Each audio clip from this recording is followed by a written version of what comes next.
வரி அப்படிங்கிறது ஒரு குடிமகன் அது ஒரு நாட்டுக்கு எந்த ஒரு எதிர்பார்ப்பும் இல்லாம அரசாங்கத்தோட நலனுக்காக நன்மைக்காக செலுத்தக்கூடிய ஒரு கட்டணம் தான் வரி. சரிங்களா? அதே போல ப்ரீவியஸ் கிளாஸ்ல வரிக்கும் கட்டணத்துக்கும் உள்ள டிஃபரன்ஷியேஷன் என்ன அப்படிங்கிறதையும் நம்ம பார்த்தோம். சரிங்களா? ஸோ இதில் அதே போல நம்மளோட செலிக்மேன் என்ன சொல்லியிருப்பார் அப்படின்னா, வரி அப்படிங்கிறது ஒரு குடிமகன் அரசுக்கு கட்டாயமாக செலுத்த வேண்டிய செலுத்து தொகை.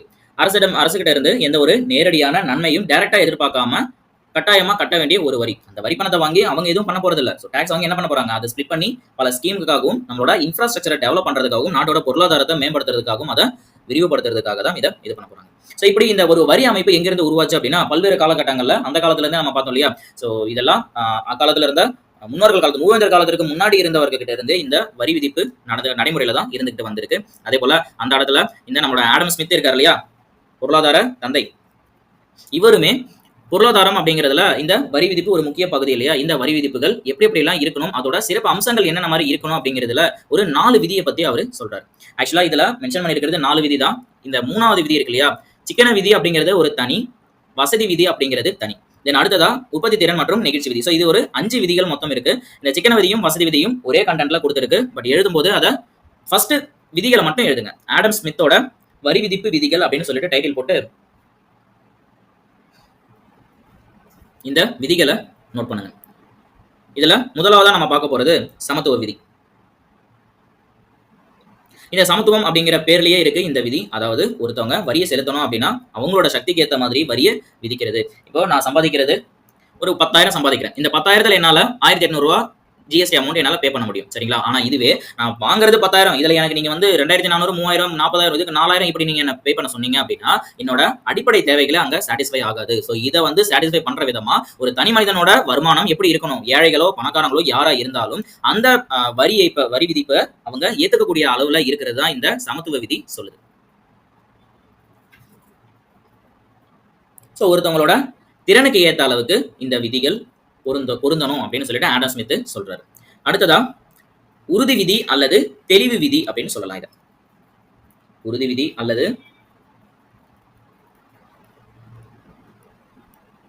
தெளிவு விதி. சோ இந்த தெளிவு விதி அப்படிங்கிறது என்ன அப்படின்னா, எல்லா விஷயத்திலயும் நமக்கு ஒரு தெளிவு வேணும் இல்லையா. சோ இதுதான், நான் ஒரு வருமானம் சம்பாதிக்கிறேன், இந்த வருமானத்துக்கு நான் என்ன பண்றேன், டாக்ஸ் பே பண்றேன். இந்த டாக்ஸ் நான் எதுக்காக பே பண்றேன், ஏன் பே பண்றேன், யாருக்கு பே பண்றேன், எதனால பே பண்றேன், இந்த மாதிரி எல்லா விஷயங்களையும் தெரிஞ்சு வச்சுக்கிட்டு தெளிவா பண்றது. சோ இந்த காலகட்டத்துக்குள்ள பண்ணணும் அப்படிங்கிறது. சோ ஒரு உதாரணத்துக்கு இப்ப ஐடி வந்து இந்த வருஷத்துக்கு கட்ட வேண்டியது ஒரு தனிப்பட்ட நபருக்கோ இல்ல ஒரு நிறுவனத்துக்கோ எப்பயுமே வந்து இந்த ஜூன் ஜூலை எண்டோட பண்ணுவோம் இல்லையா. சோ அதை என்ன பண்ணிருக்காங்க, இப்ப செப்டம்பர் 18 எக்ஸ்டெண்ட் பண்ணிருக்காங்க. சோ இது எல்லாமே தெரிஞ்சு வச்சுக்க வேண்டிய ஒரு அமைப்பு அப்படின்னு சொல்லிட்டு யார் சொல்றாரு, ஆடம் ஸ்மித் சொல்றாரு. ஏன் இதை சொல்றாரு அப்படின்னா, ஒருத்தவங்க நம்மளோட உழைப்பு நம்ம கையில இருந்து இன்னொருத்தவங்களுக்கு நம்ம பே பண்றோம், எந்த ஒரு எதிர்பார்ப்புமே இல்லாம. சோ அப்படி பே பண்ணும்போது இதை எதுக்காக பே பண்றோம் அப்படிங்கிற ஒரு தெளிவு வேணும் அப்படின்னு சொல்லிட்டு சொல்றாரு. அதுதான் இந்த உறுதி விதி அல்லது தெளிவு விதி. ஸோ இந்த தெளிவு விதி எங்கிருந்து கிடைக்கும், அரசாங்கம் ஒருவர் இவ்வளவு அமௌண்ட் சம்பாதிக்கிறாரு, அப்ப நீங்க இந்த ஸ்லாபுக்குள்ள இருந்தீங்கன்னா இவ்வளவு அமௌண்ட் நீங்க ஜிஎஸ்டியா பே பண்ணணும். ஸோ இப்போ லாஸ்ட் பட்ஜெட்ல ஒரு நடைமுறைக்கு வந்தது இல்லையா. ஸோ இந்த அமௌண்ட் எல்லாமே என்ன பண்ணணும், தெரிஞ்சு வச்சுட்டு இருந்தாதான் நம்ம இதுல பே பண்ண முடியும். ஸோ இதுல ஒரு சில விஷயங்களுக்கு பழைய ரெஜிம் வந்து எலிஜிபிள் ஆகும், ஒரு சில விஷயங்களுக்கு பழைய ரெஜிம் எலிஜிபிள் ஆகாது. ஸோ அது எது என்னென்ன அப்படிங்கிற விஷயங்கள் எல்லாமே தெரிஞ்சிருக்கணும் அப்படிங்கிறது தான் இந்த உறுதி விதி. அடுத்ததா சிக்கன விதி. இந்த சிக்கன விதி அப்படிங்கிறது என்ன அப்படின்னா, பேர்லயே இருக்கு, சிக்கனமா இருக்கணும். அதாவது வரி விதிக்கிறதா இருந்தாலும் அதை வரி வசூலிக்கிறதா இருந்தாலும் பணம் வந்து என்ன ஆகக்கூடாது, அதுல வீண் விரயம் ஆகக்கூடாது. அது வீண் விரயம் அப்படின்னா வெட்டி செலவுகள் ஆகக்கூடாது. ஸோ அதை என்ன பண்ணணும்னா, இந்த வரிகளை நியாயமான முறையில அவங்களால எவ்வளவு பே பண்ண முடியுமோ அதுக்கேற்ற மாதிரி தான் நம்ம என்ன பண்ணணும், இந்த வரியை போட்டு அந்த பணத்தை எடுத்து இந்த மற்ற செலவுகளுக்கு அரசாங்கம் பயன்படுத்தணும் அப்படின்னு சொல்லிட்டு இந்த சிக்கன விதியில சொல்றாரு. அடுத்ததா இந்த வசதி விதி. இந்த வசதி விதி அப்படிங்கிறது என்ன அப்படின்னா, வரி நான் பே பண்றேன், அவங்களுக்கு இந்த டாக்ஸ் என்னவா இருக்கணும், எனக்கு அது வந்து ஒரு கஷ்டமாவோ ஒரு பாரமாவோ இருக்கக்கூடாது. ஆக்சுவலா எல்லாருக்குமே எப்படி இருக்கும், நான் இவ்வளவு கஷ்டப்பட்டு சம்பாதிச்சு நான் டாக்ஸ் பே பண்றேங்கிற வருத்தம் உள்ள இருந்தாலுமே இது நமக்கு பழகி போன ஒரு விஷயம் தான். ஸோ இது எப்படி இருக்கும் அப்படின்னா, நமக்கு ரெகுலரா எவ்ரி மந்த் நமக்கு ஒரு பேமெண்ட் கட்டாச்சு அப்படின்னா அது நமக்கு பெருசா தெரியாது. ஒரு சில கம்பெனி எல்லாம் என்ன பண்ணுவாங்க அப்படின்னா, ஒரு ப்ரொஃபஷனல் டாக்ஸ் அமௌண்ட் வந்து டிடக்ட் பண்ணுவாங்க மந்த்லி மினிமம் 200 அப்படின்னு சொல்லிட்டு. இது 200 ரூபா ஒரு மாசம் அப்படிங்கிறப்ப அது நமக்கு பெருசா தெரியாது. ஆனா இதுவே வந்து 6 மந்த்க்கு ஒன்ஸ் வந்து டெபிட் பண்ணும்போது, அதாவது இந்த செப்டம்பர்லயும் மார்ச்லயும் டெபிட் பண்ணும்போது என்ன ஆகும் அப்படின்னா, இந்த மாசம் மாசம் கட் பண்றது அது மொத்தமா சேர்க்கும்போது எவ்வளவு ஆகும்? 1200 இருக்கும் இல்லையா? இந்த அந்த பீரியட்ல 1200 அமௌண்ட் வந்து பல்கா டிடெக்ட் ஆகும்போது என்ன ஆகும்னா அது நமக்கு ஒரு பெரிய அமௌண்ட்டா தெரியும். அதே போல தான் இந்த ப்ரொஃபஷனல் டாக்ஸ் பே பண்ணதுக்கு அப்புறம் நம்ம என்ன பண்ணணும்? நம்ம டாக்ஸ் கொண்டு போயிட்டு ஒரு தனிநபரோட ஆண்டு வருமானம் 7 லட்சத்தை தாண்டுது அப்படிங்கிறப்போ அந்த இடத்துல என்ன பண்ணணும்? 7 லட்சத்துல இருந்து இப்ப இது வரைக்கும் மாறி இருக்கு, 10 லட்சம் வரைக்கும் மாறி இருக்கு இல்லையா? சோ இந்த அமௌண்ட்டை கிராஸ் பண்றது வரைக்குமான அமௌண்ட்டை நான் என்ன பண்ணணும்? முன்கூட்டியே அதை இது பண்ணி நான் பே பண்ணணும். அது எனக்கு ஒரு பாரமா அமையக்கூடாது. அது அவங்களோட வசதிக்கு ஏற்ப இருக்கணும் இந்த வரி அப்படின்னு சொல்லிட்டு யார் சொல்றா? ஆடம் ஸ்மித் அவர்கள் அவரோட விதிகள்ல குறிப்பிடுறாரு.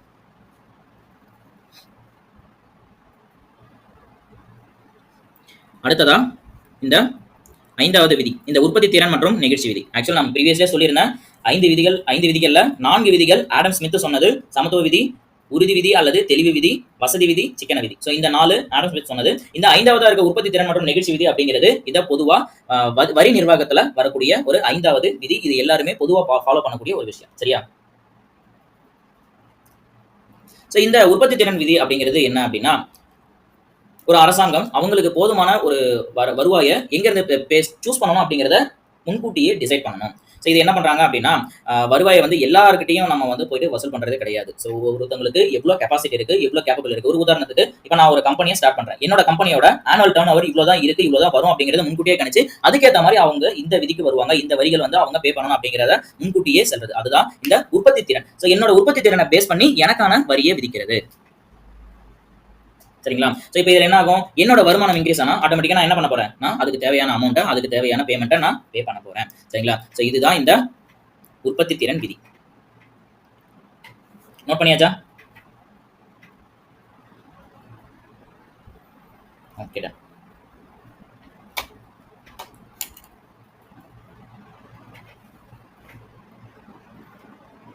அடுத்ததா வரிகள்ல நம்ம 2 வகை பார்த்தோம் இல்லையா? வரி வகைகள். ஸோ இதை நம்ம ப்ரீவியஸ்லேயே பார்த்தோம். ஒன்று நேர்முக வரி, மற்றொன்று மறைமுக வரி. அரசாங்கத்தை பொறுத்த வரைக்கும் இந்த நேர்முக வரியை விட மறைமுக வரிகளில் தான் அவங்களுக்கு எது உருவாகுது? அதிகப்படியான அளவில் அவங்களுக்கு இன்கம் ஜென்ரேட் ஆகுது. ஸோ இதை பொறுத்த வரைக்கும் நேர்முக வரி அப்படிங்கிறது ஒரு தனிநபர் அல்லது ஒரு நிறுவனத்தின் மீது நேரடியாக விதிக்கப்படுறது. அதாவது இப்போ நான் இருக்கேன், எனக்கு என்னோட வருமானத்துக்கு நான் என்ன பண்றேன்? டேரக்டா ஐடிக்கு பே பண்றேன் இல்லையா? இன்கம் டாக்ஸ்க்கு. ஸோ இன்கம் டாக்ஸ் டிபார்ட்மெண்ட்டுக்கு நான் என்ன பண்றேன்? இடைத்தரகர்களோ இல்லை வேற ஏதோ மூலியமாவோ நான் எதுவுமே பே பண்ணல. டேரக்டா என்னோட அக்கௌண்ட்ல இருந்து த்ரூ யாருக்கு நான் பே பண்றேன்? மத்திய அரசாங்கத்துக்கு நான் பே பண்றேன். இப்படி எனக்கும் அரசாங்கத்துக்குமான இடைப்பட்ட இதுல என்னோட வரி வருமானம் என்ன ஆகுது? எங்கேயுமே ஸ்பிளிட் ஆகல. என்னோட வரி வருமானத்தை நான் யார் மேலேயும் திரிக்கல. ஸோ என்னோட வரியை நான் டேரக்டாவே நான் அரசாங்கத்துக்கு பே பண்றேன். இதுதான் நேர்முக வரி. மறைமுக வரி அப்படிங்கிறது என்ன அப்படின்னா, என்னோட வரி பணத்தை நான் இன்னொருத்தவங்க கிட்ட இருந்து வசூல் பண்றது. அதாவது இன்னொரு வசூல் பண்றதுனா போயிட்டு இந்த அடிதடி பண்றது, கொள்ளையடிச்சு கொடுங்கிறது கிடையாது. நான் ஒரு பொருளை உற்பத்தி பண்ணி அந்த பொருளை நான் சேல் பண்ணும்போது அதுக்கான அமௌண்ட்டை நான் என்ன பண்றேன்? அதை நுகர்வோர்கிட்ட இருந்து நான் பண்றேன். ஸோ நான் உற்பத்தியாளராக இருக்கும்போது என்கிட்ட இருந்து ஒரு சூப்பர் ஸ்டாக்கிஸ்ட், அதாவது எனக்கு அடுத்ததா ஒருத்தர் வந்து மார்க்கெட்ல வரும்போது வாங்குவார்ல ஒரு இடைத்தரகர், அவர் தான் எனக்கு வந்து யாரு? நுகர்வோர். அந்த இடைத்தரகருக்கு இந்த கடைக்காரர்கள் எல்லாருமே நுகர்வோர்கள். அந்த கடைக்காரர்களுக்கு மக்களாகிய நம்ம எல்லாரும் அவருக்கு நுகர்வோர். இப்படிதான் படிப்படியா அங்க இருந்து என்ன ஆகும்? ஜிஎஸ்டி அமௌண்ட் கரெக்ட் ஆகும். ஸோ இதையுமே நம்ம ப்ரீவியஸ் கிளாஸ்ல சொன்னோம் இல்லையா? ஸோ இப்படிப்பட்ட மறைமுக வரிகள் இருந்து தான் அரசாங்கத்துக்கு வருமானம் அதிக அளவுல வரி பெறப்படுது. ஸோ இந்த நேர்முக வரியை பொறுத்த வரைக்கும் இந்த வரியை யார் மேலேயும் போட முடியாது. அதாவது இந்த வரி நான் பே பண்ணணும். அப்போ என்ன பண்ணணும்? நான் மட்டும் தான் பே பண்ணணும். அதுக்கு எல்லாத்துக்கும் நான் மட்டும் தான் ரெஸ்பான்சிபிள். என்னோட வரியை என் அப்பா பே பண்ணுவாரு, என் அம்மா பே பண்ணுவாங்க, என் அண்ணன் பே பண்ணுவாங்க, என் வீட்டில் இருக்கவங்களை கூட யாரையும் நான் இதுல இன்வால்வ் பண்ண முடியாது. ஆனா இதுவே மறைமுக வரியில என்ன பண்ணலாம்? இது அதுக்காக கொண்டு போயிட்டு என் வரி எனக்கு பதில் எங்க அண்ணன் கட்டுவார் அப்படியெல்லாம் நம்ம சொல்ல முடியாது. மறைமுக வரியில என்னோட வரிக்கு செலுத்த வேண்டிய அமௌண்ட்டை நான் என்ன பண்ணலாம்? வேற ஒருத்தர்கிட்ட என்னோட உற்பத்தி பொருளை விற்பனை பண்ணி அங்கிருந்து நான் அந்த வருமானத்தை ஈட்டி அதன் மூலமா நான் இங்க பே பண்ணலாம். ஆனா இந்த நேர்முக வரியில அந்த மாதிரி பண்ண முடியாது. சோ இதுல உதாரணமா 3 விதமான நேர்முக வரிகளை பார்க்கலாம். ஒன்னு வருமான வரி, சொத்து வரி மற்றும் நிறுவன வரி. நேர்முக வரிகளுக்கு எடுத்துக்காட்டுன்னு சொல்லி போட்டு இந்த 3 வரிகளை நோட் பண்ணிக்கோங்க. சோ இந்த நேர்முக வரிகள்ல வருமான வரி மிகவும் முக்கியமான ஒரு வரி. இந்த வரி தான் இந்தியாவிலே விதிக்கப்படுற ஒரு முக்கியமான நேர்முக வரியா கருதப்படுது. ஏன் அப்படின்னா இந்தியாவில் இருக்க 142 கோடி மக்கள்ல மேக்சிமம் ஆஃப் த பீப்புள் எல்லாருமே என்ன பண்றாங்க? ஒரு வேலைக்கு போறாங்க. இதுல கிட்டத்தட்ட ஒரு 30-40% மக்கள் என்ன பண்றாங்க? வேலைக்கு போறவங்கல டாக்ஸ் பே பண்ணக்கூடிய அளவுல ஒரு வருமானத்தை, மாத வருமானத்தை ஈட்டக்கூடிய அளவில் இருக்காங்க. ஸோ இது ஒருத்தவங்களோட ஆண்டு வருமானம் எவ்வளவு இருக்கோ அதை பேஸ் பண்ணி தான் என்ன ஆகும்? இவங்களோட வரி வருமானம் கணக்கு பண்ணப்படும். ஸோ இது வந்து மாத வருமானத்தை பேஸ் பண்ணி இருக்காது. சரிங்களா? ஸோ இந்த வரி வருமானத்துக்கு ஒரு தனிநபர் எவ்வளவு வருமானத்தை வாங்குறாரோ ஆண்டு வருமானம் அதை பேஸ் பண்ணி தான் இந்த வருமானம் வரி நிர்ணயிக்கப்படும். அதே போல இந்த வருமானம் ஒவ்வொருத்தவங்களோட வருமான அளவை பொறுத்து மாறும். ஒரு உதாரணத்துக்கு நான் 5 லட்ச ரூபா வாங்குறேன், இன்னொருத்தர் 10 லட்ச ரூபா வாங்குறாரு, இன்னொருத்தர் 25 லட்ச ரூபா வாங்குறாரு. ஒரு சில எல்லாம் நம்ம பார்த்துருக்கோம் இல்லையா? ஸோ அவரோட ஒரு நிமிஷத்துக்கு அவருக்கு என்ன 1 கோடி ரூபா சம்பளம், ஒரு நிமிஷத்துக்கு அவருக்கு 50 லட்ச ரூபா சம்பளம். இந்த மாதிரி ஒரு சில சிஓக்கள் எல்லாம் முக்கியமான முக்கியமான கம்பெனிகள் இருப்பாங்க இல்லையா, ஸோ அவங்க எல்லாருக்குமே என்ன ஆகும், வரி வருமானம் அது அரசாங்கத்துக்கு வர வேண்டிய வரி வருமானம் அவங்க கிட்ட இருந்து மிகவும் அதிக அளவில் கிடைக்கும். ஸோ இதே போல வந்து என்ன ஆகும் அப்படின்னா, அந்த மாதிரி அவங்க அதிக அளவில் வந்து டேக்ஸ் ஃபைல் பண்றவங்களுக்கு அரசாங்கம் ஒரு சில அவங்களுக்கு தேவையான சிறப்பு சலுகைகளையும் கொடுக்கும். ஸோ அதையுமே அவங்க யூஸ் பண்ணிப்பாங்க. அடுத்ததா நிறுவன வரி. ஸோ இந்த நிறுவன வரி அப்படிங்கிறது, நான் ஒரு நிறுவனம் ஓப்பன் பண்றேன். அந்த நிறுவனம் ஓப்பன் பண்றதுக்கு அதை நான் பில்டிங் கன்ஸ்ட்ரக்ட் பண்ணணும். தென் அதே போல அதில் ஃபுட் சேஃப்டி, ஒரு உதாரணத்துக்கு நான் இப்போ ஒரு ஃபுட் கம்பெனி ஓப்பன் பண்றேன் அப்படின்னா, அதுக்கு இப்போ ஒரு மசாலா தயாரிக்கிற கம்பெனியோ இல்லை ஒரு பேக்கரி ஐட்டம் மேனுஃபேக்சரிங்கோ, ஸோ இந்த மாதிரி எதுவாக இருந்தாலும் அதுக்கு என்ன பண்ணணும், அரசாங்கத்துக்கு இருந்து ஒரு சில ஒப்புதல்கள்லாம் பெறணும் இல்லையா. ஸோ இது வந்து அரசாங்கம் ஓகே இந்த பொருள் தரமானது, நீங்க இதை தாராளமாக பயன்படுத்தலாம் அப்படின்னு சொல்லிட்டு ஒரு முத்திரை கொடுக்காங்க இல்லையா. அதுக்காகவும் அரசாங்கம் அவங்களுக்கு தேவையான பாதுகாப்பை வழங்குறாங்க. அதே போல நிதி நெருக்கடி சூழ்நிலைகள் அவங்களுக்கு கடன் கொடுக்குறது, இப்படி எல்லா விதத்திலும் உதவுறாங்க இல்லையா. அதுக்காக இந்த நிதி நிறுவனம் என்ன பண்ணணும், இந்த நிறுவனம் என்ன பண்ணணும், அவங்களோட லாபத்துல ஒரு சதவிகிதம் என்ன பண்ணணும், அரசாங்கத்துக்கு பே பண்ணணும். ஸோ இது எல்லா விதமான உற்பத்தி கம்பெனிகளுக்கும் எல்லா விதமான நிறுவனங்களுக்குமே இது பொருந்தும். இன்க்ளூடிங் ஒரு கன்சல்டன்சி ஒர்க் பண்ணிட்டு இருக்கேன், இல்லை நான் ஃப்ரீலான்சர் பண்ணிட்டு இருக்கேன், வாட் எவர் நீங்க எது வேணாலும் பண்ணுங்க.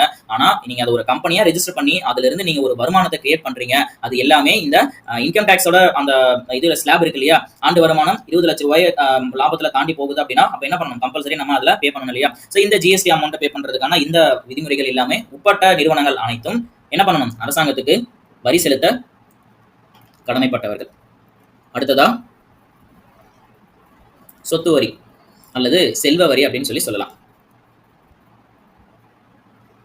ஸோ இதை ஒரு உதாரணத்துக்கு இந்த சொத்து வரியை பற்றி சொல்லணும் அப்படின்னா, இப்போ எல்லா இடங்கள்லையும் பரவலா ஒரு பைபாஸ் எல்லாம் பார்த்தீங்க, இல்லை ரோடு ஏதாவது அமைக்கணும், இல்லை ஏதாவது ஒரு அரசாங்கத்துக்கு கன்ஸ்ட்ரக்ஷன் பண்ணணும், அது ஒரு முக்கியமான மெயின் பகுதிகளில் தான் எடுக்கணும் அப்படின்னா அரசாங்கம் வந்து என்ன பண்ணுவாங்க, நிலம் கையகப்படுத்துவாங்க. ஒரு உதாரணத்துக்கு இப்போ சென்னையில எல்லாம் இந்த மெட்ரோ சிட்டியை மாற்றுறதுக்காக என்ன பண்றாங்க, மெட்ரோ ட்ராக் அமைக்கிறதுக்கு அங்கங்க நிலங்களை கையகப்படுத்தினாங்க இல்லையா. ஸோ அந்த மாதிரியான விஷயங்கள் பண்ணும்போது என்ன பண்ணுவாங்க அப்படின்னா, அந்த சொத்துக்குன்னு ஒரு வேல்யூஷன் இருக்கும். ஸோ இந்த வேல்யூஷனை பொறுத்த வரைக்கும் 2 விதத்தில் இருக்கு. ஒன்று வந்து தனியார் மதிப்பீடு, இன்னொன்று அரசு மதிப்பீடு. அரசாங்கத்தோட மதிப்பீடு எப்பயுமே எப்படி இருக்கும், கம்மியாக தான் இருக்கும். ஸோ நீங்க ஒரு இடத்தை வாங்குறீங்க அப்படின்னா, இந்த ஆட்லாம் பார்த்துருப்பீங்க இல்லையா, சென்னைக்கு மிக அருகாமைன்னு சொல்லுவான், பார்த்தா திருவண்ணாமலைக்கு பக்கத்தில் இருக்கும். ஸோ இந்த பகுதிகள்லாம் நீங்க போயிட்டு வாங்குறீங்க, அந்த சொத்தோட மதிப்பு ஒரு ஃபிளாட் ஒரு 3 சென்ட் நிலத்தை நீங்க வாங்கும்போது அதோட மதிப்பு வந்து 5 லட்சம் 10 லட்சம் சொல்லுவாங்க. ஆனா ஆக்சுவலா நீங்க போயிட்டு அந்த கவர்மெண்ட்ல எவ்வளவுதான் அதுக்கு சொத்து மதிப்பு அப்படின்னு சொல்லி பாத்தீங்கன்னா அதோட வேல்யூவேஷன் ரொம்ப ரொம்ப ரொம்ப கம்மியா இருக்கும். மேக்ஸிமம் அது 75,000 இருந்து 1 லேக்குள்ள வரதே ரொம்ப அரிதான ஒரு விஷயமா இருக்கும். ஸோ எதனால இந்த வேல்யூவேஷன் இருக்கு அப்படின்னா, அரசாங்கம் ஒரு அடிப்படை விலையை நிர்ணயம் பண்ணுது. இந்த லேண்டுக்கு, இந்த இடத்துக்கு, இங்க சுத்தி இருக்க பகுதிகளுக்கு இதுதான் அந்த ஒரு ஸ்கொயர் ஃபீட்டோட வேல்யூ இவ்வளவுதான் வரும் அப்படின்னு சொல்லிட்டு என்ன பண்ணுது, அரசாங்கம் ஒரு எப்படி சொல்றதுன்னா அது ஒரு விலை நிர்ணயம் பண்றாங்க. ஸோ இதுதான் இதுக்கு போகும், இந்த இடத்துக்கு இவ்வளவுதான் வேல்யூஷன் சொல்லிட்டு. அப்ப அரசாங்கம் என்ன பண்ணும் அப்படின்னா, அந்த டைம்ல அவங்க நிலத்தை கையகப்படுத்தும் போது என்ன பண்ணுவாங்க, அந்த நேரத்துல அதுக்கு அந்த என்ன வேல்யூஷன் இருக்கு அந்த நிலத்துக்கு இவங்க அரசாங்கம் போட்டிருக்கிறது அந்த அமௌண்ட்டை மட்டும் தான் நமக்கு இதை எப்படி சொல்றதுன்னா ஒரு நிவாரணம் மாதிரி, ஸோ இதுக்கு ஈடுகட்டுற விதமா கொடுப்பாங்க. அது என்னதான் வந்து அந்த இடத்துல வந்து ஒரு சிலர்லாம் என்ன பண்ணுவாங்க அப்படின்னா, ஒரு முக்கியமான இது பண்ணணும், ஸ்கீம் வந்து இன்ட்ரோ கொடுக்கணும், ஸோ அந்த இடத்துல நமக்கு இடம் வேணும் அப்படிங்கிறப்ப இதுக்கு ஈட்டுக்கு ஈடான இடத்தையும் கொடுத்து, அதே போல அந்த இடத்துல நமக்கு நிலத்தை ஈக்குவலா கொடுத்துட்டாங்க இல்லையா, அதுக்கு பதிலாக அந்த இடத்துல நம்ம கன்ஸ்ட்ரக்ட் பண்ணதுக்கான அமௌண்ட்டை ஒரு பகுதி அமௌண்ட்டை வந்து என்ன பண்ணுவாங்க, இவங்க தடுத்து கொடுத்த அந்த இடத்துல இருந்து குடிபெயர வச்சு அதுக்கப்புறம் அதுல இருந்து கன்ஸ்ட்ரக்ஷன் ஆரம்பிப்பாங்க. ஸோ இந்த மாதிரியான இடங்கள்ல நமக்கு தேவையான சொத்து வந்து நம்ம அனுபவிக்கணும் இல்லையா. இந்த சொத்தை அனுபவிக்கிறதுக்கு அரசாங்கம் என்ன பண்ணுது, இந்திய நாட்டோட எல்லை பகுதிகள் வரை எல்லாமே யாரோட கண்ட்ரோல்ல, மத்திய அரசாங்கத்தோட கண்ட்ரோல் இருக்கு. ஸோ அந்த மத்திய அரசாங்கத்தோட கண்ட்ரோல் இருக்கிறதுல எல்லாருக்கும் என்ன பண்ணி கொடுத்துருக்காங்க அப்படின்னா, பிரிச்சு கொடுத்துருக்காங்க இல்லையா. இந்த பஞ்சமி நிலங்களா இருக்கட்டும், இல்ல நம்மளோட பட்டா நிலங்களா இருக்கும், இந்த ஜமீன்தாரி முறைகள் இருந்து பிரிச்சு கொடுக்கப்பட்ட நிலங்கள் எல்லா நிலங்களுமே அரசாங்கத்துக்கு சொந்தமானதுதான். நீங்க என்னதான் பட்டா வச்சிருந்தாலும், என்னதான் பரம்பரையா நீங்க அதை யூஸ் பண்ணிட்டு இருந்தாலும், நாளைக்கு அரசாங்கம் வந்து கேட்டா என்ன பண்ணணும், அதை நம்ம கொடுத்துதான் ஆகணும். ஸோ அப்படிப்பட்ட இடத்தை வந்து நம்ம அனுபவிக்கிறோம் இல்லையா, நம்மளோட இடத்தை நம்ம இது பண்ணி காலங்காலமா யூஸ் பண்ணிட்டு இருந்தாலும் அந்த இடங்கள் எல்லாமே அதுக்கு தேவையான பாதுகாப்பு அமைப்புகள் எல்லாமே அரசாங்கத்திலிருந்து கிடைக்கிறதால அதுக்கு நம்ம அரசாங்கத்துக்கு ஒரு குறிப்பிட்ட வரியை நம்ம செலுத்திட்டு இருக்கோம். ஸோ அது எல்லாமே எங்கிருந்து இந்த வரி எல்லாம் வந்து பெறப்படும் அப்படின்னு பாத்தீங்கன்னா, டைரக்டா சொத்து வரிகள் அங்கிருந்து தான் போகும். ஸோ இந்த நிலவரி, அதே போல குடிநீர் வரி, வீட்டு வரி, ஸோ இந்த மாதிரியான ஒரு சில வரிகள் எல்லாம் உள்ளூர் அரசாங்கத்தின் மூலமா வசூல் செய்யப்படும். ஸோ இதெல்லாம் டைரக்டா என்ன பண்றோம், நம்ம நேரடியா அரசாங்கத்துக்கு பே பண்ற வரிகள். கிளியரா? அடுத்த ஸ்லைடு போலாமா?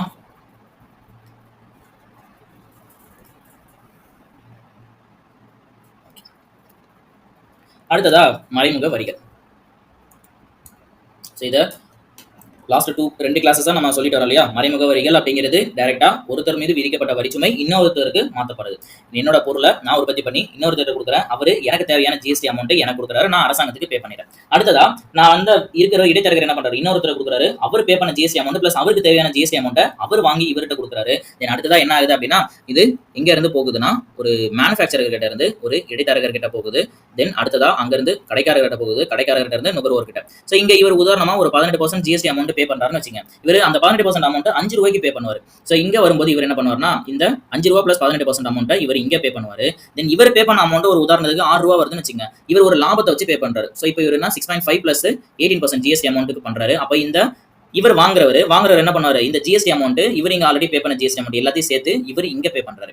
ஸோ இவர்கிட்ட வரும்போது ஒரு 8 ரூபா வருதுன்னு வச்சுக்கோங்க. இவர் என்ன பண்றாருன்னா ஒரு 8.5க்கு பிளஸ் ஜிஎஸ்டியோட போட்டு என்ன பண்றாரு, எம்ஆர்பி ரேட்டுக்கு அவர் சேல் பண்றாரு. ஸோ இவருக்கு ஒரு லாபம் வரும் இல்லையா, இந்த லாபத்துக்கு நம்ம என்ன பண்றோம், நம்ம பணத்தை கொடுக்குறோம். அப்போ இவங்க எல்லாருக்குமே ஜிஎஸ்டி அமௌண்ட்டை இவங்க கலெக்ட் பண்ணிட்டாங்க. அப்ப இந்த கடைசியா இந்த நுகர்வோர் இருக்காங்க இல்லையா, அப்ப இவங்க எங்க இருந்து ஜிஎஸ்டி அமௌண்ட்டை வசூல் பண்ணுவாங்க?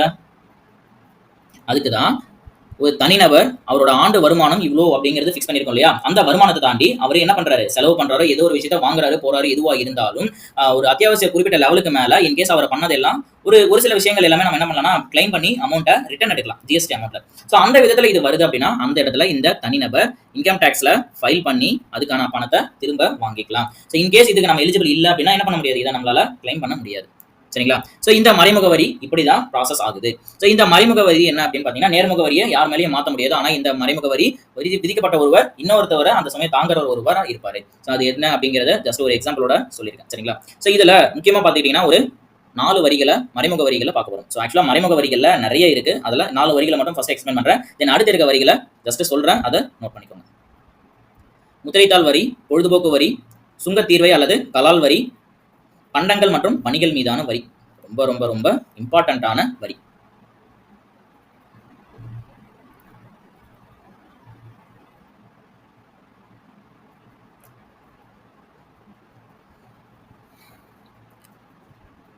இதுல முத்திரைத்தாள் வரி. ஸோ இந்த முத்திரைத்தாள் அப்படிங்கிறது என்ன அப்படின்னா, பத்திரப்பதிவு அலுவலகத்தில் நம்மளோட நிலத்தை ரெஜிஸ்டர் பண்ணுறதுக்கோ இல்லை திருமணத்தை ரெஜிஸ்டர் பண்ணுறதுக்கோ வேற ஏதோ ஒரு விஷயங்களை வீடு வாங்குறோம், நிலம் வாங்குறோம், இல்லை வேற ஏதோ ஒரு பொருளாவோ ஏதோ ஒன்று நம்ம பண்ணுறோம் அப்படின்னா அதுக்கு நம்ம என்ன பண்ணுறோம், பத்திரம் பதியணும் இல்லையா. ஸோ அதுக்கு என்ன பண்ணுறோம்னா ஸ்டாம்பிங் சார்ஜஸ்னு சொல்லிட்டு நம்ம ஒரு அமௌண்ட்டை பே பண்ணுவோம். ஸோ அதுக்கு அந்த அமௌண்ட் ஜிஎஸ்டியோட பே பண்ணுறோம் இல்லையா. ஸோ இது எல்லாமே எங்கே போகுது, மறைமுகமாக அரசாங்கத்துக்கு தான் போகுது. ஸோ நிலத்தை வாங்குறத நான், விற்கிறது இன்னொருத்தர். ஆனால் எங்கள் 2 பேருக்கும் இடையில இவங்க என்ன பண்ணுறாங்க, ஒரு பத்திரப்பதிவு பண்ணி இவர் இவருக்கு வித்துட்டாரு, இவர் வாங்குறாரு அப்படிங்கிற ஒரு ப்ரூஃபை கொடுக்குற இந்த அரசாங்கத்துக்கு நம்ம என்ன பண்ணுறோம், மறைமுகமா இந்த முத்திரைத்தாளை பதிவு பண்றது மூலியமா பத்திர ஆபீஸ்ல இருந்து டாக்ஸ் நம்ம பே பண்றோம். அடுத்ததா பொழுதுபோக்கு வரி. ஸோ இந்த பொழுதுபோக்கு வரி ஆப்வியஸா நிறைய பேருக்கு தெரிஞ்சிருக்க வாய்ப்பு இருக்கு. ஏன் அப்படின்னா தேட்டருக்கு நீங்க போகும்போது இது எல்லாமே ஒரு பொழுதுபோக்குக்காக நீங்க எங்க போனாலும், இங்க மட்டும் கிடையாது. ஸோ நீங்க ஒரு தேட்டருக்கு தான் முக்கியமா நம்ம போவோம். ஸோ இப்போ இருக்க எல்லாருக்குமே ஒரு ஹேபிட் இருக்கு இல்லையா. ஸோ நம்ம தேட்டருக்கு போகும்போது டிக்கெட் எடுக்கிறோம், அந்த டிக்கெட்டுக்கு வித் ஜிஎஸ்டியோட தான் அமௌண்ட் கலெக்ட் பண்றாங்க. அதே போல இப்போ நம்ம பார்க்கோ, பீச்சுக்கோ, வாட்டவர் எங்க போறோம், இல்ல மாலுக்கு எங்கே போறோம் அப்படின்னா அந்த இடத்துல நம்ம வாங்குற எல்லா இடத்துக்குமே என்ன பண்றாங்க, ஒரு அமௌண்ட் வந்து அவங்க வாங்குறாங்க இல்லையா. ஸோ அந்த அமௌண்ட் எல்லாமே எதோட இருக்கும் அப்படின்னா ஜிஎஸ்டி அமௌண்டோட தான் இருக்கும். ஒரு உதாரணத்துக்கு ஒரு லுலு மாலோ இல்ல ஒரு ஹைப்பர் மாலோ ஏதோ ஒரு இடத்துக்கு நீங்க போறீங்க அப்படின்னா அந்த இடத்துல நீங்க பொருள் வாங்கும்போது அதுல ஜிஎஸ்டி அமௌண்ட் கட்டாயம் இருக்கும். நீங்க என்ன பொருள் வாங்கினாலும் என்ன பண்ணாலும். அதே போல இந்த எல்லா இடத்துக்கும் நம்ம என்ன பண்றோம், இந்த கண்காட்சிக்கு போறீங்க இல்லையா, அங்க போகும்போது நீங்க டிக்கெட் வாங்குறதுலயுமே இது ஜிஎஸ்டி அமௌண்ட் இன்க்ளூடட் தான். அடுத்ததா இந்த கலால் வரி. ஸோ இந்த சுங்கத்தீர்வை அல்லது கலால் வரி அப்படிங்கிறது என்ன அப்படின்னா அரசாங்கத்தோட மிக முக்கியமான ஒரு வரி. ஸோ இந்த வரி எங்கிருந்து வசூலிக்கப்படுது அப்படின்னு பாத்தீங்க அப்படின்னா உற்பத்தியிலிருந்து. ஸோ இந்தியாவில் உற்பத்தி செய்யப்படுற பொருட்கள் மீது விதிக்கப்படுற வரி தான் இந்த கலால் வரி.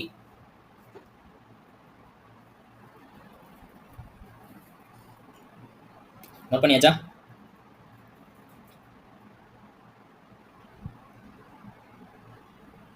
இதுல எல்லாத்தையும் நோட் பண்ண வேண்டியது இல்லை. முத்திரைத்தாள் வரினா என்ன, பொழுதுபோக்கு வரினா என்ன, கலால் வரினா என்ன, ஜஸ்ட் ஒன்லைனர் தான். நோட்ஸ் எடுத்து பார்த்தா பக்கமா ஸ்கூல் புக் மாதிரி இருக்கக்கூடாது, இந்த ஸ்லைடு மாதிரி இருக்கக்கூடாது. உங்களோட நோட்ஸ் நீங்க எடுத்து பார்க்கும்போது ஜஸ்ட் ஒரு ஒன்லைனர் மாதிரி தான் இருக்கணும். ஓகே, சுங்கத்தீர்வை இல்ல கலால் வரினா என்ன, இந்தியாவில் உற்பத்தி பண்ற பொருளுக்கு விதிக்கப்படுற வரி கலால் வரி, அவ்வளவுதான். அப்படியே ஒரே லைன்ல தான் இருக்கமே தவிர சுங்கத்தீர்வை வரி என்பது விற்பனையை விட உற்பத்தி இயக்கத்தில் உள்ள எந்த ஒரு உற்பத்தி பொருட்களின் மீதும் விதிக்கப்படும் வரி அப்படியே இதில் இருக்கிறத டிட்டோ அடிக்கிறது கிடையாது. இங்க நீங்க என்ன லேர்ன் பண்ணி நீங்க உங்களோட நோட்ஸ் எடுக்கிறீங்களோ அதுதான் நாளைக்கு எக்ஸாம்பிள் உங்களுக்கு ரிமெம்பர்ல வரும். ஓகே, அடுத்ததா இந்த முக்கியமான வரியான பண்டங்கள் மற்றும் பணிகள் வரி, GST, goods and service tax. இந்த ஜிஎஸ்டி வரி எப்ப அறிமுகப்படுத்துறாங்க அப்படின்னா மார்ச் 29, 2017 இந்திய பாராளுமன்றத்துல நிறைவேற்றுறாங்க. டேட் நோட் பண்ணிக்கோங்க. ஜிஎஸ்டி பாராளுமன்றத்துல மார்ச் 29, 2017. அமுல்படுத்துறது எப்ப அமுல்படுத்துறாங்க, நடைமுறைக்கு எப்ப வருதுன்னு பாத்தீங்கன்னா ஜூலை 1, 2017.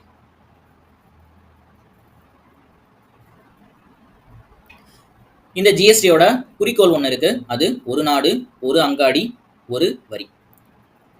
ஸோ இந்த ஒன் நேஷன் ஒன் ரேஷன் இருந்ததுல இந்த ரேஷன் கார்டுமே ஒரு கார்டாக மாற்றணும்னு சொல்லிட்டு, ஸோ அந்த மாதிரி தான் இதுவுமே. அது இன்னும் நடைமுறைக்கு வரல. இது நடைமுறைக்கு வந்தாச்சு. ஸோ ஒரு நாடு ஒரு அங்காடி ஒரு வரி அப்படிங்கிறது எல்லா இந்த நாட்டில் இருக்க எல்லா வியாபார கடைகளிலுமே அந்த பொருளை நீங்க வாங்க போனீங்கன்னா அதுதான் ரேட்டு. ஸோ இதுக்கு முன்னாடி எப்படி இருக்கும் அப்படின்னா, இப்போ ஒரு உதாரணத்துக்கு ஒரு அரிசியை நீங்க வாங்குறீங்கன்னு வச்சுக்கலாம். ஸோ நீங்க தமிழ்நாட்டில் வாங்கும்போது அந்த அரிசியோட விலை 50 ரூபா பிளஸ் அதுக்கு ஜிஎஸ்டி. ஒரு உதாரணத்துக்கு தான் சொல்றேன், சரிங்களா? உடனே சார் அரிசிக்கு ஜிஎஸ்டி எல்லாம் கிடையாது, நீங்க அப்படிலாம் பேசாதீங்க, அதெல்லாம் எதுவும் நீங்க இது பண்ணாதீங்க, எக்ஸாம்பிளுக்கு தான் சொல்றேன். ஓகேவா?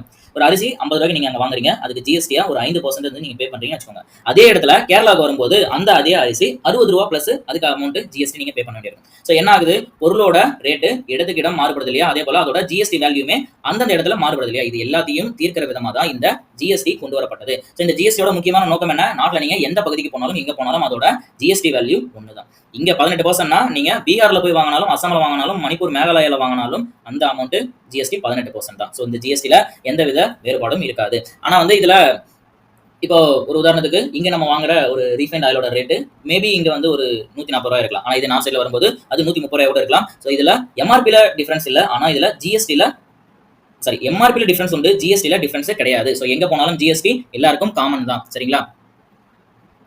ஸோ இந்த இதை பொறுத்த வரைக்கும் இந்த மதிப்பு கூட்டப்பட்ட வரி அப்படின்னு ஒன்று இருக்கு, MOVAT. ஸோ இந்த மதிப்பு கூட்டப்பட்ட வரி வந்து என்ன ஆகும் அப்படின்னா, இதுல வந்து பலமுனை வரி இருக்கும், ஒவ்வொன்றுக்கும் ஒவ்வொரு இதுல இருக்கும். ஸோ ஸ்டேட்டுக்கு செப்பரேட்டா ஸோ இப்படி ஒவ்வொரு பிரிவுகள் இருக்கும். ஆனா அந்த மாதிரி இந்த ஜிஎஸ்டி கிடையாது. இது வந்து ஒரு முனை வரி, அதாவது நீங்க எங்க போனாலும் இதுக்கான வேல்யூ 18%, 18%, 5%, 5 தான், 3%, 3 தான். ஸோ இதையும் நோட் பண்ணிக்கோங்க. முதலா ஜிஎஸ்டியை அறிமுகப்படுத்திய நாடு பிரான்ஸ், 1954. ஸோ இந்த ஜிஎஸ்டியை பொறுத்த வரைக்கும் 3 பிரிவுகள் இருக்கு. ஒன்று, ஜிஎஸ்டியை பொறுத்த வரைக்கும் 3 பிரிவுகள் இருக்கு. ஒன்று சிஜிஎஸ்டி, எஸ்ஜிஎஸ்டி, தென் ஐஜிஎஸ்டி. பண்டங்கள் மற்றும் வணிகல் வரி 3 வகைகள். மத்திய சரக்கு மற்றும் சேவை வரி சிஜிஎஸ்டி, மாநில சரக்கு மற்றும் சேவை வரி எஸ்ஜிஎஸ்டி, ஒருங்கிணைந்த சரக்கு மற்றும் சேவை வரி ஐஜிஎஸ்டி.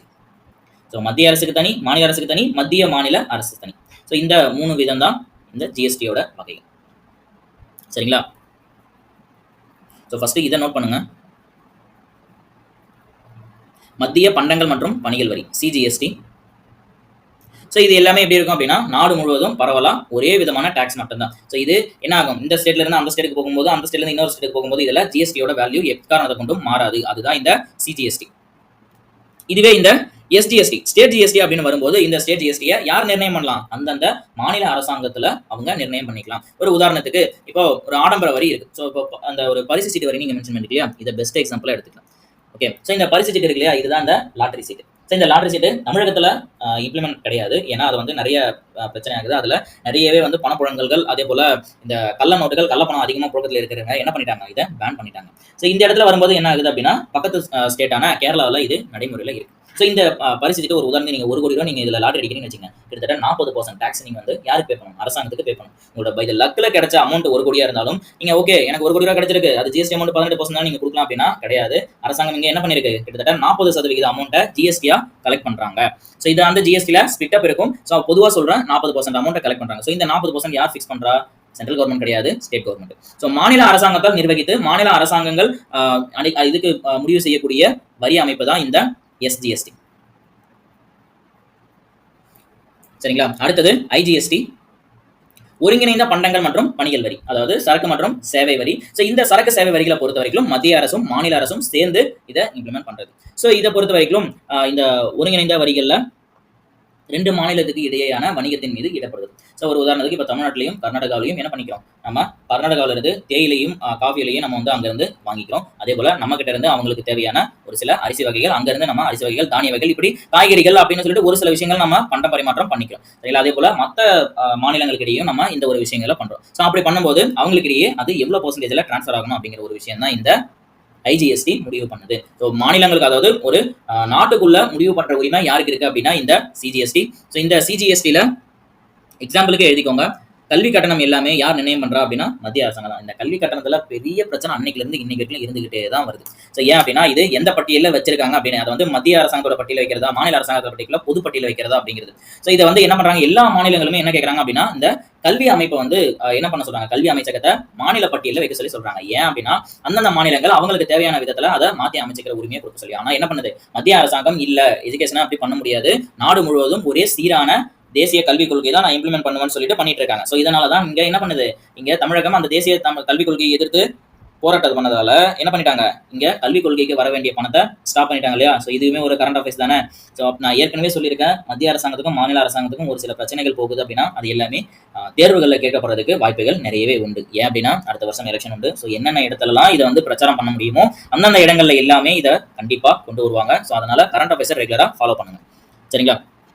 ஸோ இதுதான் ஜிஎஸ்டியோட 3 பிரிவுகள். அதே போல ஒரு சில விஷயங்கள் நான் சொல்றது கரெக்டாகவும் இருக்கலாம், தப்பாகவும் இருக்கலாம். எக்ஸாம்பிளுக்கு சொல்ற விஷயங்களை நான் சொல்றேன், சரிங்களா. அதுக்காக சார் என்ன சார் நீங்களே கிளாஸ் எடுக்கிறீங்க, இது தப்பாகவும் இருக்கலாம் கரெக்டாக இருக்கான்னு சொல்லலாம்னு சொல்றீங்க. நான் எக்ஸாம்பிளுக்கு சொல்ற விஷயத்த சொல்றேன், ஓகேவா. ஸோ அதுக்காக எக்ஸாம்பிள் உட்காந்து ஆராய வேண்டாம், பட் நீங்க படிக்க வேண்டிய விஷயத்த ரெகுலரா படிங்க. நெக்ஸ்ட் ஸ்லைடுக்கு மூவ் பண்ணலாமா.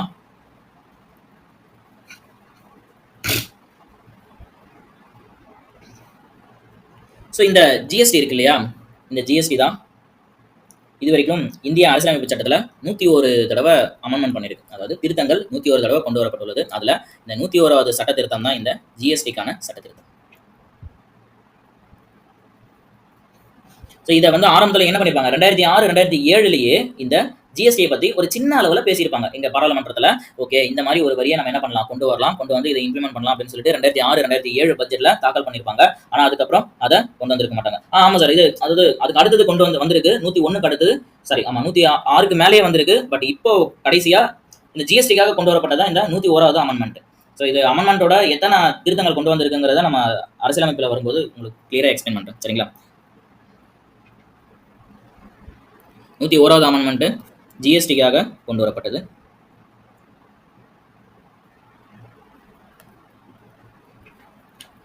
இதை பொறுத்த வரைக்கும் இந்தியாவில் ஜிஎஸ்டி வரி விதிப்பு பல விதத்தில் இருக்கு.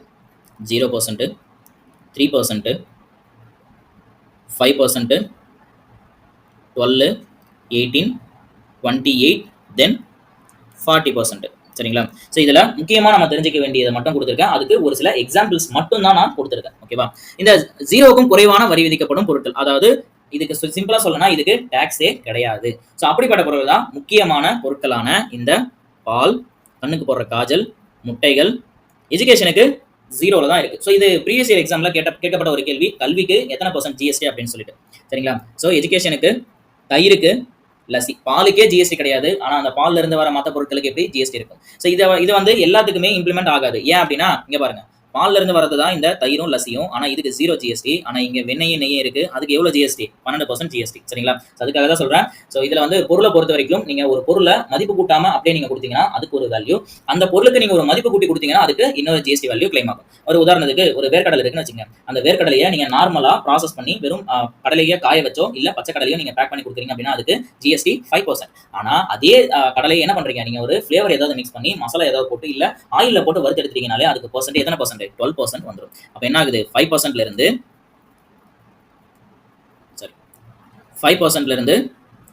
12%க்கு மாறுது. ஸோ எந்த ஒரு பொருளையும் நம்ம மதிப்பு கூட்டும் போது அதோட ஜிஎஸ்டி வேல்யூ அதிகரிக்கும். ஏன் ஜிஎஸ்டி வேல்யூ அதிகரிக்குது அப்படின்னு பாத்தீங்கன்னா அதோட வேல்யூவும் இன்க்ரீஸ் ஆகும், ஓகேவா. ஸோ இந்த 0%ல பால், காஜல், முட்டைகள், கல்வி சேவைகள், தயிர், லசி, சுகாதார சேவைகள், ஓகே. அதே போல குழந்தைகளுக்கு தேவையான ஓவியம், வண்ண புத்தகங்களுக்கு 0% டாக்ஸ்.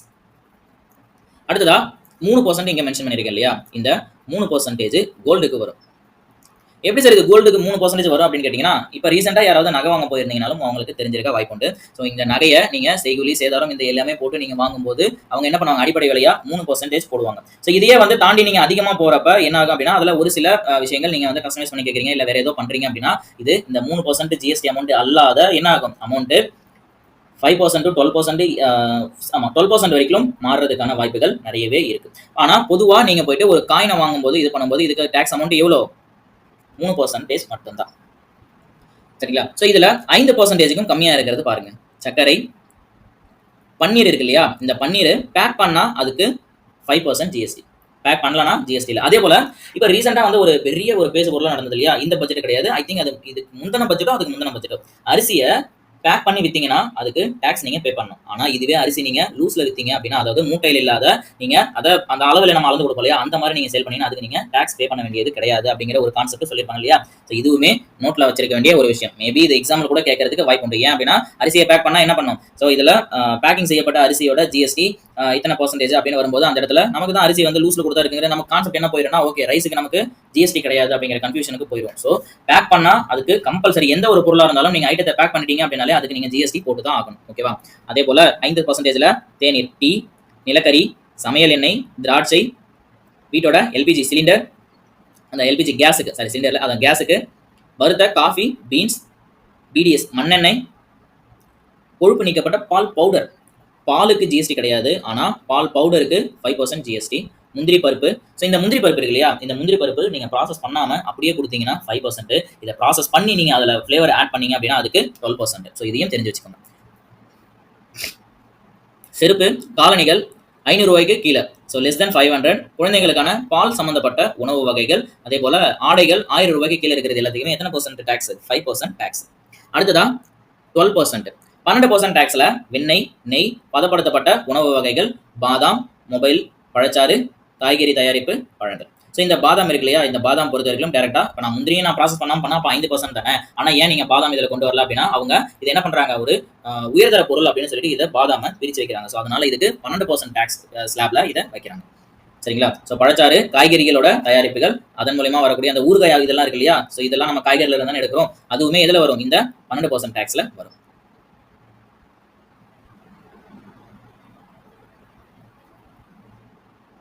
அடுத்ததா 18% டாக்ஸ் எண்ணெய். இதை விட்டுருங்க. சரி, ஒரு நிமிஷம். இது உண்டு. இந்த நம்ம தலைக்கு தடவுறோம் இல்லையா?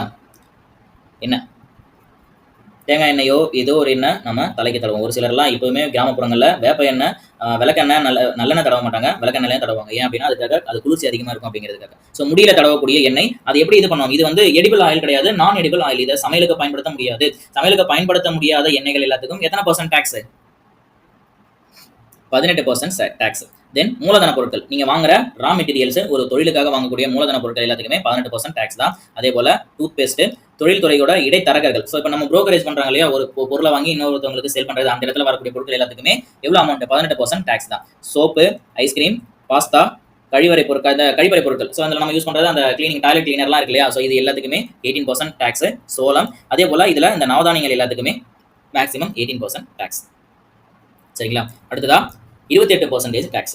ஸோ இந்த 28% டாக்ஸ்ல எல்லாமே அத்தியாவசிய பொருட்கள் கிடையாது, ஆடம்பர பொருட்கள். நீங்க ஆடம்பர பொருட்கள் எதெல்லாம் நீங்க வாங்குறீங்களோ அது எல்லாத்துக்குமே 28% நீங்க என்ன பண்ணணும்? டாக்ஸ் பே பண்ணி தான் ஆகணும்.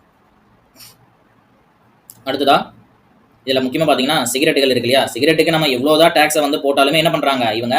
அதை வாங்கி யூஸ் பண்ணிட்டு தான் இருக்காங்க. ஸோ ரீசெண்டாக கூட பார்த்தீங்க அப்படின்னா இந்த சிகரெட்டோட ரேட்டு அதிகமாக போச்சு. எதனால அப்படின்னா இதோட பயன்பாட்டை குறைக்கணும் அப்படிங்கிறதுக்காக அரசாங்கம் என்ன பண்ணாங்க? இந்த சிகரெட்டுக்கான ஜிஎஸ்டி அமௌண்ட்டை ஐ திங்க் இந்த பட்ஜெட்ல தான் இன்க்ரீஸ் பண்ணாங்கன்னு நினைக்கிறேன். ஸோ போன பட்ஜெட்லயுமே இன்க்ரீஸ் பண்ணிருப்பாங்க, இந்த பட்ஜெட்லயுமே இந்த சிகரெட்டுக்கான அமௌண்ட்டை இன்க்ரீஸ் பண்ணியிருக்காங்க, ஜிஎஸ்டி அமௌண்ட். ஸோ இது எல்லாமே BMW ஆடம்பர பொருட்கள் நீங்க எதை வாங்கினாலுமே இங்க இதுல வந்துடும். ஸோ அப்போ ஓகே, இது 28 வரைக்கும் சொல்லிட்டீங்க, அப்புறம் ஏன் சார் இதுல 40% போட்டிருக்கீங்க அப்படின்னா, ஆல்ரெடி நம்ம சொன்னோம் இல்லையா, இந்த லாட்ரி இது போன்ற ஒரு நடைமுறையில் இல்லாத ஒரு சில ஆடம்பரம், அத்தியாவசியம், இது எல்லாத்தையும் தாண்டி இருக்கக்கூடிய இந்த ஒரு சில விஷயங்கள் எல்லாத்துக்குமே எத்தனை பர்சன்டேஜ்? 40% வட்டி. ஸோ இந்த 40%க்கு சரி வட்டிங்கிற வரி, இந்த 40% வரி எதுக்கு அப்படிங்கிற மென்ஷன் பண்ணிக்கோங்க. இது லாட்ரி, அதாவது பரிசு சீட்டு. ஓகே, கிளியரா? ஸோ இதில் நான் கொடுத்துருக்கிறது எல்லாமே ஜஸ்ட் அன் எக்ஸாம்பிள். ஆனால் இதுக்கு கீழே நீங்கள் போகும்போது பொருட்கள் எக்கச்சக்கமாக இருக்கும். இதில் முக்கியமாக தெரிஞ்சுக்க வேண்டிய ஒரு விஷயம், கல்வி சேவைகளுக்கு 0% டாக்ஸ். நோட் பண்ணிட்டா ஜஸ்ட் ஒரு தம்ஸ் அப் கொடுங்க.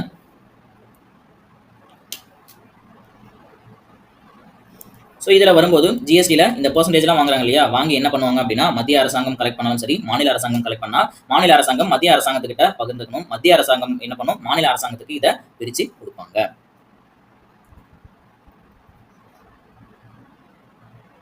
சரிங்களா? இதில் இந்த மறைமுக வரி பார்த்தோம் இல்லையா? இந்த மறைமுக வரியில மதிப்பு வரி அப்படின்னு சொல்லிட்டு ஒன்று இருக்குது. இதெல்லாம் தெரிஞ்சுக்கோங்க. ஸோ இந்த மதிப்பு வரி அப்படிங்கிறது என்ன அப்படின்னா, ஒரு பொருட்களோட வேல்யூக்கு ஏற்ற மாதிரி, இப்போ டைமண்ட் இருக்குது, அதே போல் பிளாட்டினம் இருக்குது. ஸோ இந்த மாதிரியான பொருட்கள் அதோட வேல்யூஷனுக்கு ஏற்ற மாதிரி அதன் மீது விதிக்கப்படுற வரி தான் இந்த மதிப்பு வரி இல்லையா. ஸோ இப்போ பார்த்துங்க, ஒரு உதாரணத்துக்கு BMW, ஆடி போன்ற காருக்குலாம் நம்ம எவ்வளோ பே பண்ணணும் டேக்ஸ்? 28% பே பண்ணணும். ஏன் அப்படின்னா அது ஒரு ஆடம்பர பொருள். ஸோ அந்த பொருளோட மதிப்புக்கு ஏற்ற மாதிரி என்ன ஆகுது, இங்கே ஜிஎஸ்டி அமௌண்ட்டும் வேரி ஆகுது. நுழைவு வரி அப்படின்னு சொல்லிட்டு ஒன்று இருக்குது. ஸோ இந்த நுழைவு வரி அப்படிங்கிறது என்ன அப்படின்னு பார்த்தீங்கன்னா, இந்த லோக்கலில் ஒரு சந்தையில் நம்ம உள்ளே போகும்போது அது என்ட்ரி ஆகிறதுக்கு நம்ம கொடுக்கப்படுற வரி தான் இந்த நுழைவு வரி. ஸோ அதே போல் ஒரு வரிக்கு வரி விதிக்கக்கூடிய வரி ஒன்று இருக்குது. ஆல்ரெடி நான் வரி பே பண்ணுறேன், அந்த வரிக்கு இன்னொரு வரி பே பண்ணுறது தான் இந்த செஸ் வரி. CESS, செஸ் வரி, வரிக்கு விதிக்கப்படும் வரி. சரிங்களா. அடுத்ததா டோஃபின் வரி அப்படின்னு ஒன்று இருக்குது. என்ன வரி? டோஃபின். இந்த டோஃபின் வரி எதுக்காக அப்படின்னா, இங்கேருந்து வெளிநாட்டில் இருக்காங்க இல்லையா, இங்கேருந்து வெளிநாட்டில் இருக்கவங்க, வெளிநாட்டில் இருந்து இங்கே இருக்கவங்க என்ன பண்ணுவாங்க, அவங்களுக்கு தேவையான பண பரிவர்த்தனை பண்ணணும் இல்லையா. ஸோ உள்நாட்டில் இருந்து வெளிநாட்டுக்கு பண பரிவர்த்தனை பண்ணும்போது அந்த பரிவர்த்தனை மீது செலுத்தக்கூடிய வரி தான் இந்த டோஃபின் வரி.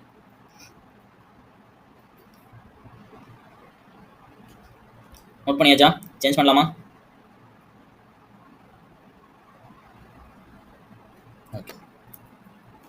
சரிங்களா. ஒரு பொது நிதி அறிக்கையில் என்ன பண்ணுவாங்க அப்படின்னா, வரவு என்ன செலவு என்ன அப்படிங்கிறத கட்டாயம் மென்ஷன் பண்ணுவாங்க.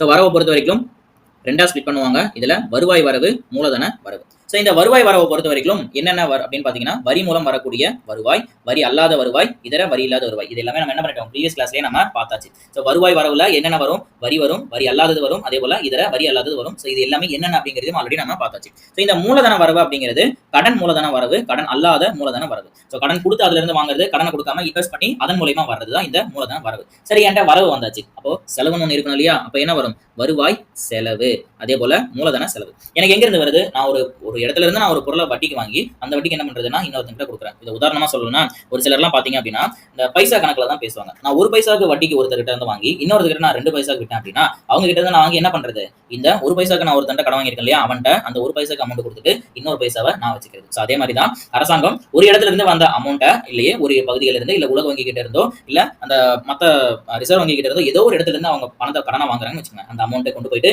வேற ஒரு இடத்துல இன்வெஸ்ட் பண்ணணும் இல்லையா. ஆனா அந்த வாங்கின கடனுக்கு என்ன பண்ணணும்னா வட்டி கட்டணும். ஸோ அப்ப என்ன பண்ணணும், என்னோட வருவாயிலிருந்து நான் இதை செலவு பண்ணி தான் ஆகணும். அதே போல இந்திய நாட்டோட சேஃப்டி ரொம்ப முக்கியம். அதனால ராணுவத்துக்கு நான் பே பண்ணி தான் ஆகணும். ஸோ இந்த ராணுவம் என்ன பண்ணுது, எனக்கு பாதுகாப்பு கொடுக்குது. அப்ப அந்த பாதுகாப்புக்கு நான் டிஃபென்ஸுக்கு என்ன பண்ணணும், வருவாய் நான் ஒரு அமௌண்ட்டை நான் செலவு பண்ணி தான் ஆகும். ஸோ எந்த ஒரு இதுலையுமே இல்லாத அளவுக்கு போன தாக்கல தான், பட்ஜெட் தாக்கல தான் என்ன பண்ணிப்பாங்க, ராணுவத்துக்கு அதிக அளவிலான பணத்தை ஒதுக்கி வைப்பாங்க. அதே போல ஊதியங்கள், ஓய்வூதியங்கள் எல்லாமே எதில் வரும், வருவாய் செலவுகளில் தான் வரும். சரிங்களா. அடுத்ததா மூலதன செலவு அப்படின்னு வரும்போது சொத்துக்களை விற்பனை பண்றது. ஸோ இந்த சொத்துக்கள் விற்பனை அப்படிங்கிறது என்ன அப்படின்னு பார்த்தீங்கன்னா, அவங்களோட பங்குகளை ஷேர் பண்றது. இந்த எல்ஐசியோட பங்குகளை விற்கிறது. ஸோ இந்த மாதிரியான இதுக்கு விற்பனை பண்றது மூலியமா அவங்களுக்கு என்ன ஆகுது, சொத்துக்கள் கை விட்டு போகுது இல்லையா. ஷேர் வந்து அரசாங்கத்துல இருந்து குறைய என்ன ஆகும், அவங்களோட மதிப்பு வந்து குறையும். ஸோ அதன் மூலியமா இது என்னதான் லாபமா இருந்தாலும் என்ன ஆகுது, சொத்துக்கள் விற்பனை பண்றது மூலியமா நம்ம கிட்ட இருந்து கஜானாவில் அரசாங்கத்தோட சொத்து அப்படிங்கிறது காலியாகுது இல்லையா. அப்படி ஸோ அதே போல கடன்களை திரும்ப பெறுதல். ஸோ கடன்களை திரும்ப பெறுதல் அப்படின்னா மூலதனத்துக்காக நம்ம இன்வெஸ்ட் பண்ண கடனை ரிட்டர்ன் எடுக்கும்போது என்ன ஆகும், அது நமக்கு செலவு தான். சரிங்களா. அடுத்ததா இந்த மூலதன வரவு பற்றி நான் ப்ரீவியஸ் ஸ்லைட்லேயே சொல்லியிருக்கேன். இது லாஸ்ட் கிளாஸ்லையும் இதை பெருசாக தெரிஞ்சுக்க வேண்டியதில்லை. இந்த மூலதன வரவுல 2 இருக்கு, கடன் மூலதன வரவு, கடன் அல்லாத மூலதன வரவு. ஸோ இந்த கடன் மூலதன வரவை பொறுத்த வரைக்கும் இந்திய அரசாங்கம் ஏதோ ஒரு இடத்துல இருந்து கடனை வாங்கி அதை கொண்டு வந்து இங்க இந்தியாவோட நிதியில போட்டு அந்த அரசாங்கத்தோட பொருளாதாரத்தை உயர்த்துறது. கடன் அல்லாத மூலதன வரவு அப்படிங்கிறப்ப என்ன அப்படின்னா, இந்த சொத்துக்கள் நம்மளோட ஷேரை வந்து என்ன பண்றது, விற்கிறது. அதே போல நம்மளோட கடனை வந்து திரும்ப செலுத்துறது. இது எல்லாமே கடன் இல்லாத மூலதன வரவு. ஓகேவா. செலவை பொறுத்த வரைக்கும் வருவாய் செலவு, ஒரு நிமிஷம்,